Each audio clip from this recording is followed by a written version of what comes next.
Hello and welcome to Israeli Frenemies, where Israeli politics is being debated in not so good English. With me today, Amnon Morag, peace activist. I'm Ziv Maor, editor-in-chief of Mida, and let's begin. This is our goal. It's peace we desire.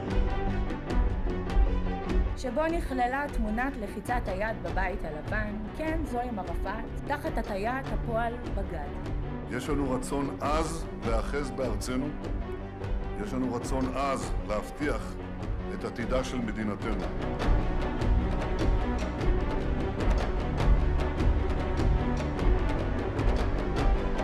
זו השעה לשינויים, להיפתח, לראות סביב, לעשות שלום.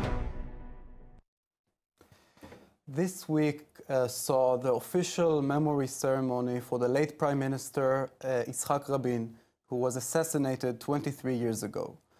In the ceremony and in the special gathering of the Knesset, we heard members of the Knesset and family members of Prime Minister Rabin accusing the current government of keeping and continuing with the incitement, which also led to that assassination. And this sparked outrage also in the right today. So, Maor, what is your take? Well, first of all, it's up to the left to decide whether or not to keep on with the political charade that this part of the year has become. I'm not in any intention to apologize on one hand on condemning the assassination itself and on condemning Rabin's bad policy on the other way. Bad and also deadly. People paid for those bad policies with their lives. Now, this could totally become a discussion about his leadership, about what does it mean to be a prime minister in Israel, and about what does it mean to have a political assassination. The fact is that a political figure is by definition controversial, but when you look at other late prime ministers of Israel, from David Ben-Gurion to Yitzhak Shamir, and all in the middle, they are, after passing away, after a certain amount of time passed from their term, have become in the consensus. Rabin did not so. And this is a result of the abuse that the left is doing of his memory. And this is twice as important because he is the prime minister that was assassinated. It is twice as important for his figure to be in the consensus. But as long as the left is going to keep on with using this day, this part of the year, to incite against the right and to put in this discussion irrelevant facts and irrelevant claims about who is guilty and about whether or not there is a collective right that is guilty about the assassination, then Rabin would not find its lawful and legitimate place in the Israeli consensus and general memory. So, first of all, I'd like to start by saying that I don't think that there's a collective blame to be placed on the Israeli right. I don't think so at all. I do think, however, that our current prime minister is rightly ashamed of what happened 23 years ago. He knows that he did have a place, even if he did not actively incite, he was there. He was there in Kikar Tzion, and he saw and he heard what people were shouting, and he didn't leave. And it's not all of the right, because we do know that Benny Begin and Dan Meridor and David Levy, they were there that night, and then they left. They left that balcony. Yes, they wouldn't stand there, and they said there's too much incitement, and that this incited crowd, David Levy said, this incited crowd is causing more damage to Israel than the biggest people, the biggest leftists. So the point is that Netanyahu stayed. And what did he do? Now, the fact is that in the era of social media, there is no way for the left to engineer reality anymore. The videos of Netanyahu standing on this balcony and saying, calm down the spirits, he is not a traitor, he is mistaken, but he's not a traitor. This is an exact quotation or translation of what he said. Those videos were all over, Facebook in the past few weeks. There is one video clip showing Netanyahu trying to calm down the crowd. But we need to look at the chain of events where you had Shin Bet saying that there is a strong threat for ministers and for the prime minister, that he walked in front of a barrier. So this is something that has been happening for weeks and months before the assassination. And the fact that Netanyahu at one point said, calm down, I'm sorry, but this doesn't change what has happened. And I think I understand why for Netanyahu this is a problem, why he's trying to rewrite history. But I think we shouldn't try to rewrite. It is not Netanyahu who is trying to redictate and re-illustrate history. No, it is not. Now, the thing is that you mentioned Shin Bet as if it is not in consensus, a proven fact that Shin Bet had everything to do with this incitement. We know that. It was proven. It was proven that Shamgar, and it was involved in it. There is no doubt about that. There was a scandal with Avishai Aviv, and there is criticism about it. It's saying that this is the biggest part, and in charge of the incitement. I'm sorry, but this is really abusing it. This is a way of trying to rewrite history. We are approximately the same age. Now, I was a child at the time, and I have my own memory. I participated in those protests, in the events where rightists have been accused for incitement. I was there. I heard this incitement. I didn't feel comfortable with those people around me, but for any second, I don't feel that this is going to become anything. Yes. Apart from specific figures, specific faces that I remember, and later become the poster boys of the claim that was proven by Judge Shamgar of people who was part in Shin Bet and tried to incite and to create violence where there was audience that was not susceptible to violence. But in no way is it a fact of history that this is for the most part something that the Shin Bet was in charge of. Yeah. It's true that they did not manage Avishai Aviv in the way that they should have, but to say that this is the incitement that we've seen in these weeks, I'm sorry, but this is rewriting history. And I have a suggestion. Maybe instead of rewriting history, if we feel ashamed about what happened, we should try to rewrite the present.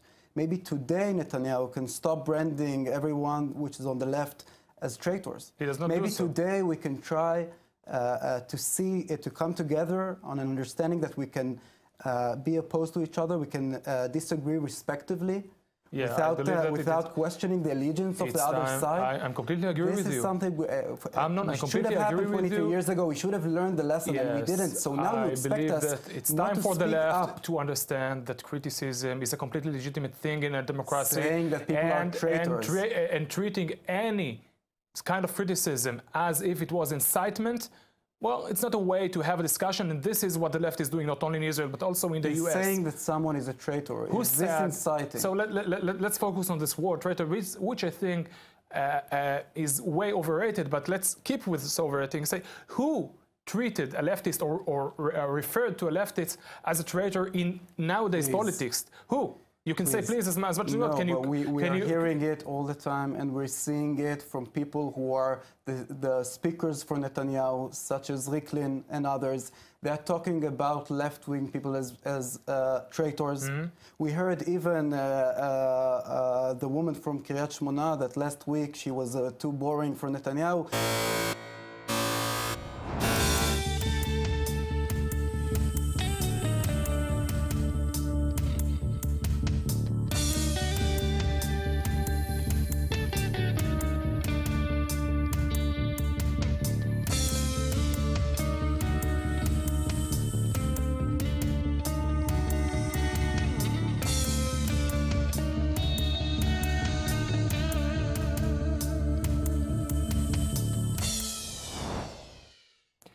One unanticipated result of the official memorial of Rabin was a sort of dispute that has raised out of it with the Kingdom of Jordan. Now, Netanyahu mentioned in his speech, he blessed Rabin for the peace agreement with Jordan, and during his speech he mentioned the fact that there is an annex to the peace agreement which discusses two areas in the border between Israel and Jordan that access routes for those areas were leased to Israel within the agreement itself. They need to be renewed within a year. Netanyahu mentioned that they are going to be renewed, and King Abdullah have reacted to this statement, saying that he is not willing to renew this lease agreement. And before we go into discussion, let's give our American viewers context of what we're talking about. So the northern part on this discussion, the Naharaim area, is about the size of, let's say, Liberty Island, where the Statue of Liberty is set in New York, and the southern area, Tzofar, which is about 300 kilometers, 200 miles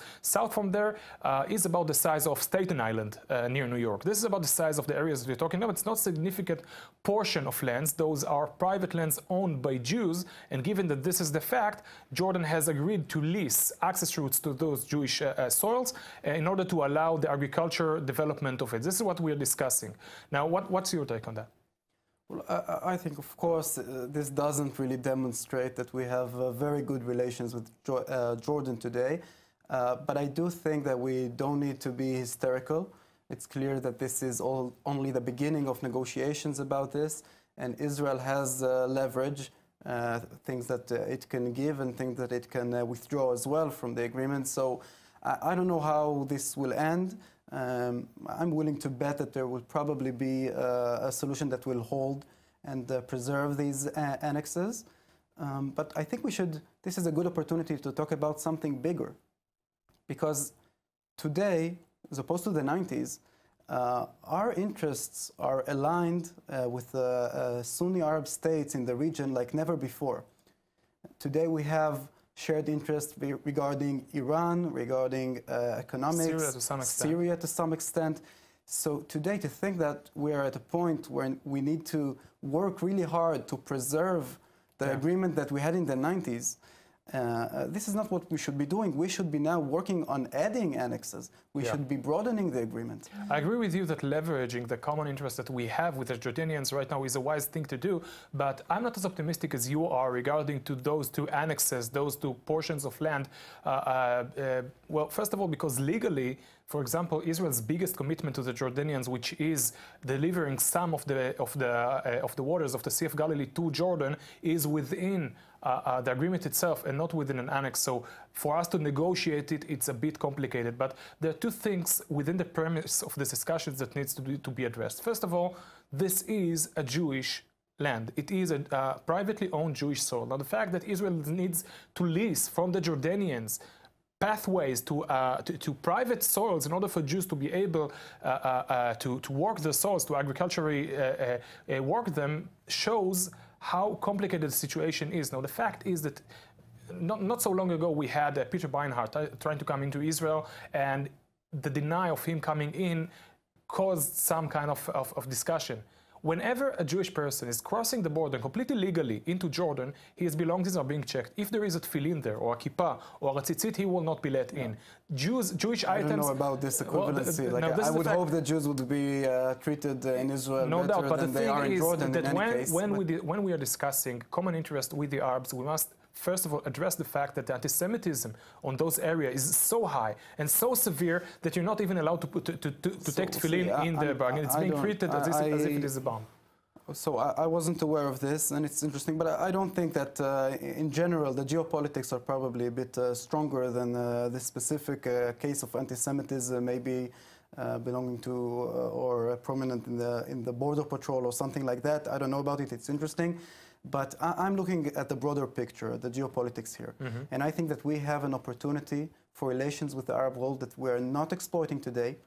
The fact that we're currently discussing things that we signed on in the 90s, this just shows that we are not taking advantage of the strategic situation we have today. Now, this is another point.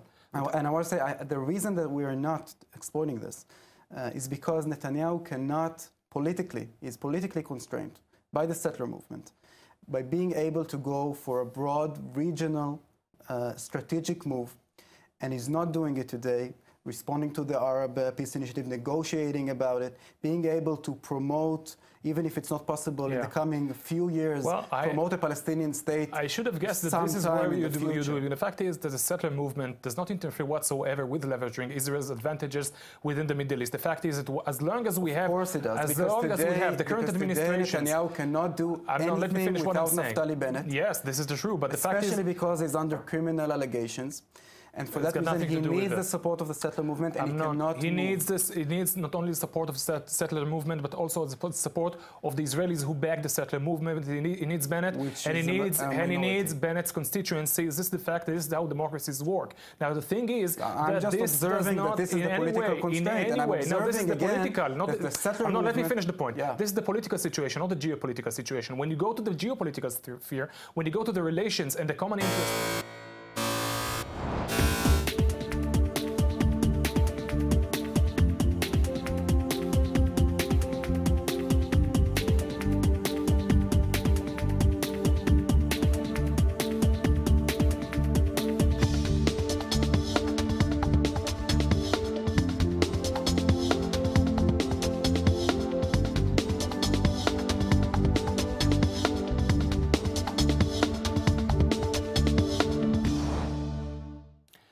illegal Arab settlement of Khan el-Ahmar caught headlines in the past few weeks, and the expected evacuation was supposed to take place this week, but late Saturday night, we heard that the Israeli government have decided to cave in, probably to threats from a litigation within the ICJ, the International Court of Justice. And currently, this illegal settlement still stands still. Now, Amnon, in my eyes, this would be the most outright racist discrimination against Jews that the Israeli government have ever conducted.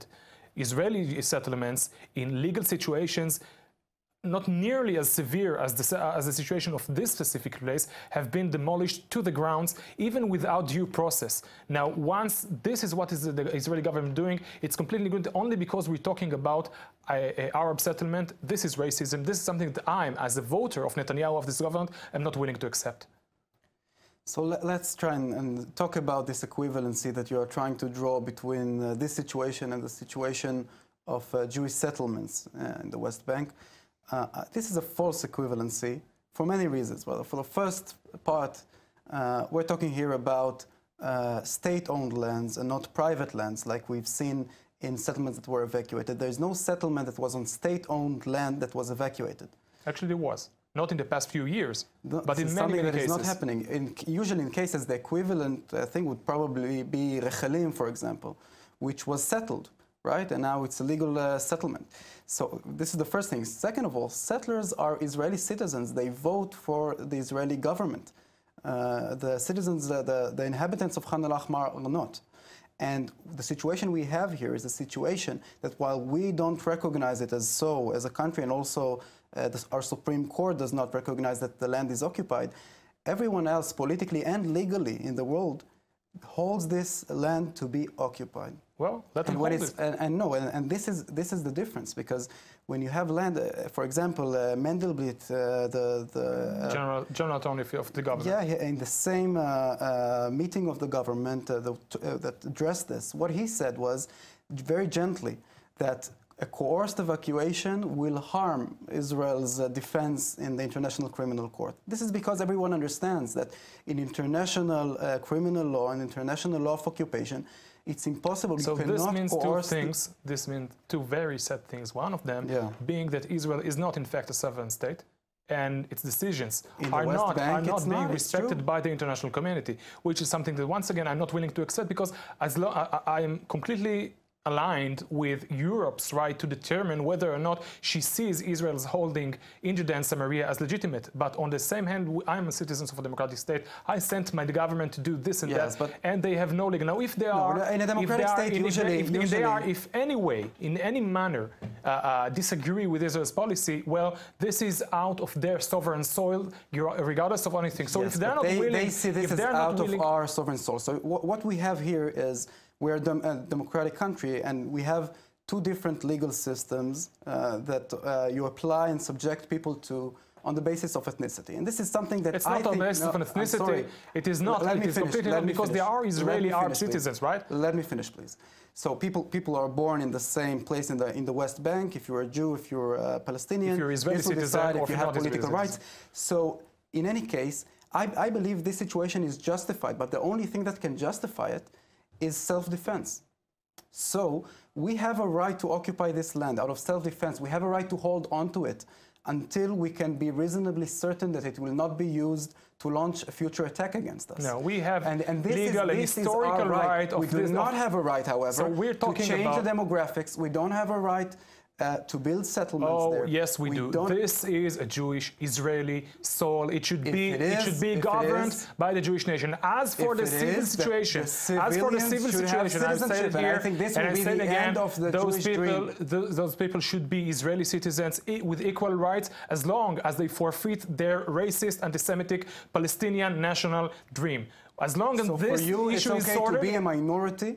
This is completely the opposite of what the Zionist dream was. They have a national identity. It's not my Zionism means I want to live in a Jewish and democratic state. No, this is not Zionism. You're saying we can live in a state where Jews are a minority. You're giving Zionism an interpretation. Being a Jewish majority in a land No, of your first own? of all, I'm not giving. I just don't believe the false prophecies of the left. Okay, so you don't believe it will never happen. So you want to hold indefinitely to land and not give civil rights to its inhabitants. Since 1897, from the first Zionist Congress, the left parties within the Zionist Congress have profited and had prophecies about a demographic catastrophe over and over again. Those proven to be to be false. I'm talking about dozens of times throughout the past 120 years. This is as for demographics. As for Zionism, no. So you believe we're not going to have an Arab majority? Zionism, no, we're not going to have an Arab majority between the Jordan and the If you want to bury your head in the sand, I'm sorry, I'm not going to join you in doing it. I want to be able to politically separate from the Palestinians. Zionism is not having a Jewish and democratic state. Zionism is having a Jewish state acknowledged by the international law. This is the definition of Zionism as decided in 1897 in the first Zionist Congress. This is what it is. Now, first of all, I'm all for a democratic state, but democratic state should be a democracy that is a government system that is defined by the people. Human rights has got nothing to do. I'm not talking about human rights. I'm talking about people. The legal citizens. No, I'm sorry. The legal it's not, citizens. I'm sorry. So, Amnon, we're summing up with our good word for this week. Now, as for me, there is one important piece of legislation that was passed in the Knesset just last week, an amendment to the Israeli cinema industry, the Israeli Cinema Act. Basically, up until now, there was about the equivalent of $20 million passed from Israeli government to Israeli cinema. It was only moved through extreme leftist and extreme biased funds. Now there is an additional track for people with no political intentions whatsoever to raise funds from the government. And as much as we like Israeli cinema, we're going to see a much more diverse, a much more versatile version of Israeli cinema in the past year. What is your good word for this week? Well, I'll steer away from that so we can stay on the good side of this, summing up this program. My good word and what I like to see is the fact that we have rain in Israel today, and hopefully it will soon reach Tel Aviv. And I'm glad that we'll have winter. Hopefully it will be a very wet winter. Well, this sums up Israeli Frenemies for today. Thank you for being us. See us again next week. Have a good one.